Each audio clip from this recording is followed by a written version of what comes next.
Hello everyone, in this video I'm going to show you how you can add the automatic camera bounce effect to your video in CapCut. So tap on your project and select your photo or video you like to edit, and I'm going to select my project, so just click on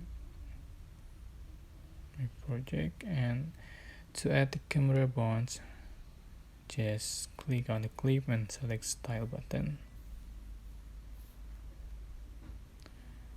and you can select the camera bounce,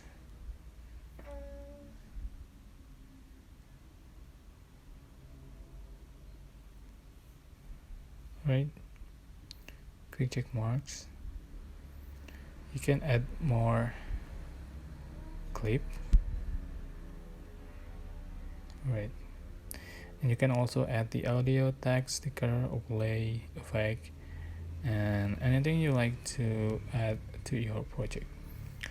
Alright, that's how you can add the automatic camera bounce effect to your clip in the CapCut apps. I hope this tutorial was helpful for you guys.